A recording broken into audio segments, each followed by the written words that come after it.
जय श्री कृष्ण दोस्तों, आप सभी का आपके अपने YouTube चैनल व्रत साधना में बहुत बहुत स्वागत है। आइए आज आप सब सुनेंगे बहुला चौथ व्रत की कथा। इसे बहुला चौथ या बहुला चतुर्थी के नाम से भी जाना जाता है। ये व्रत जो कि हर वर्ष भाद्रपद माह के कृष्ण पक्ष की चतुर्थी तिथि के दिन बहुला चौथ का व्रत किया जाता है।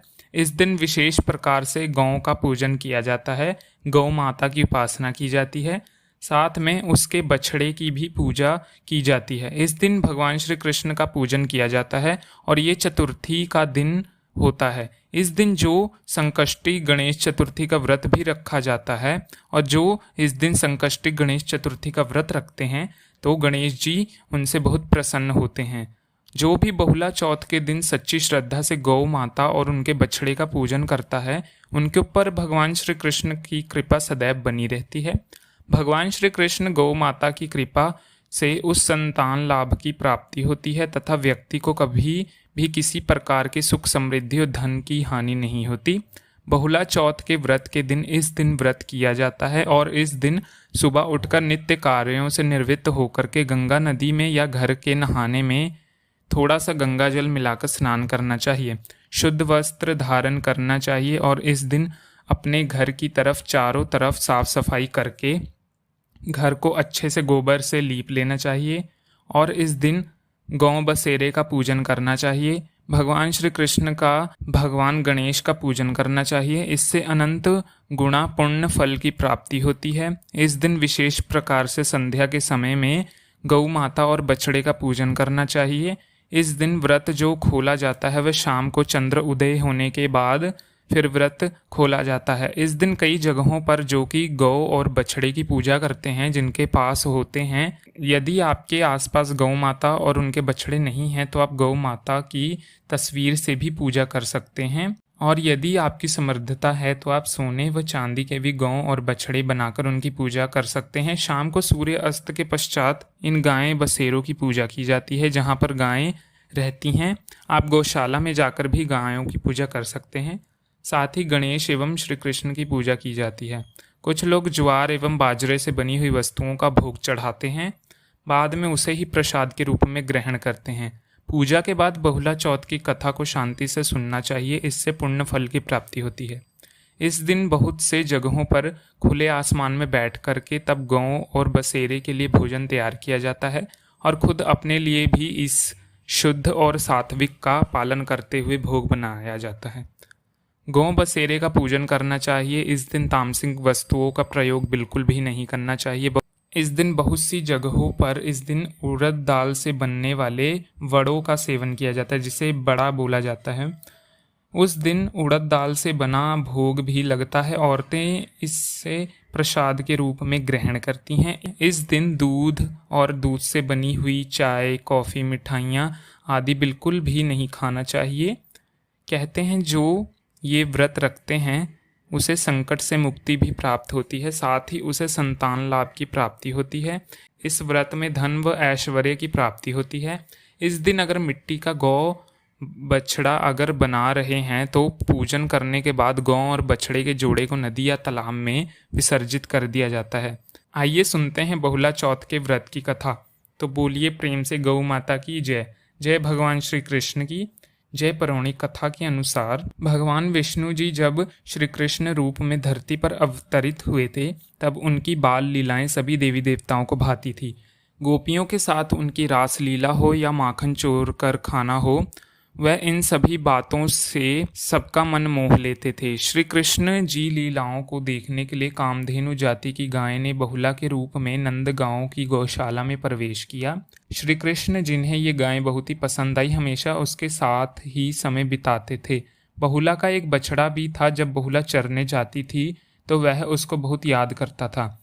एक बार की बात है, जब बहुला जंगल में चरने गई तो भगवान श्री कृष्ण ने बहुला की परीक्षा लेनी चाहिए और बहुला जंगल में चरते चरते बहुत आगे तक चली गई और एक शेर के पास पहुंच गई। शेर कोई और नहीं भगवान श्री कृष्ण ही थे जो कि बहुला गाय की परीक्षा ले रहे थे। शेर बहुला गाय को देखकर बहुत खुश हुआ और अपना शिकार बनाने का सोचने लगा। बहुला डर गई और उसने बछड़े का ख्याल आ गया और शेर उसकी आंखों के आगे बढ़ता हुआ बहुला के पास आया और बोला कि आज तो मुझे बहुत ही अच्छा मांस खाने को मिलेगा, मैं बहुत ही भूखा हूँ। तू मूर्ख थी जो तू मेरे आगे आ गई। तभी बहुला गाय ने डरते हुए बोला कि मेरा बछड़ा घर पर अकेला है, मुझे उसे दूध पिलाकर आना है। यदि तुम मुझे खाना चाहते हो तो मैं अपने आप को त्याग दूंगी, परंतु उसे दूध पिलाकर मैं वापस आ जाऊंगी। शेर को पहले तो लगा कि बहुला उससे बचने के बहाने बना रही है, परंतु बहुला ने शेर को वचन दिया था, इसीलिए शेर ने उसे एक मौका दिया और बोला कि ठीक है, तुम जाओ, परंतु अपना वचन याद रखना, और यदि तुमने अपना वचन तोड़ा तो मैं तुम्हारे बछड़े को ही मार के खा जाऊंगा। तो उसे दूध पिलाकर वह वापस आ जाएगी। यह कहते वह चली गई। तब मुझे तुम अपना शिकार बना लेना। शेर ने जब यह सुना तो हंसने लगा और कहने लगा, कैसे मैं तुम्हारी बात पर विश्वास कर लूं। तब बहुला ने उसे विश्वास दिलाया और कसम खाई कि वह जरूर आएगी। बहुला वापस गौशाला में जाकर बसेरे को दूध पिलाती है और बहुत प्यार करती है। फिर उसे वहां छोड़कर वापस जंगल में शेर के पास आ जाती है। शेर उसे देखकर हैरान हो जाता है। दरअसल ये शेर कोई और नहीं, शेर के रूप में भगवान श्री कृष्ण थे, जैसा कि पहले मैंने आपको बताया था, जो कि बहुला की परीक्षा लेने के लिए आते हैं। श्री कृष्ण अपने वास्तविक रूप में आ जाते हैं और बहुला को कहते हैं कि मैं तुमसे बहुत ही प्रसन्न हुआ, तुम परीक्षा में सफल रहे।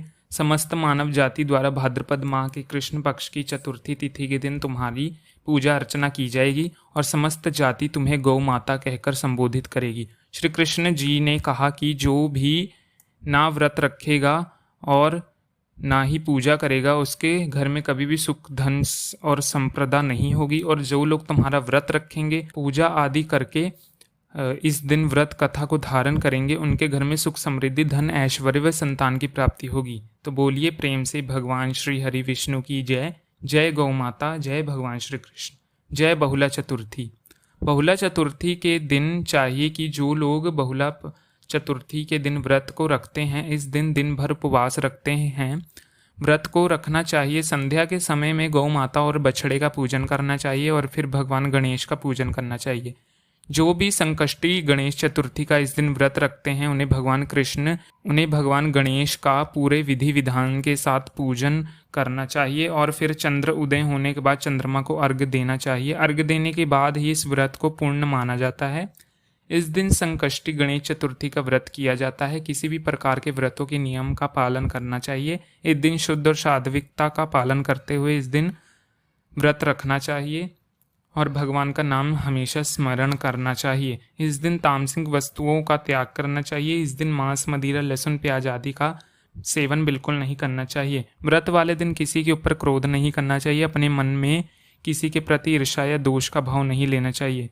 ब्रह्मचर्य का पालन करते हुए, शुद्ध और सात्विकता का पालन करते हुए, धर्म का आचरण करते हुए स्थिर रहना चाहिए और पूरे विधि विधान के साथ भगवान का पूजन करना चाहिए। गौ माता का पूजन करना चाहिए। व्रत कथा आदि को श्रवण करनी चाहिए, आरती करनी चाहिए।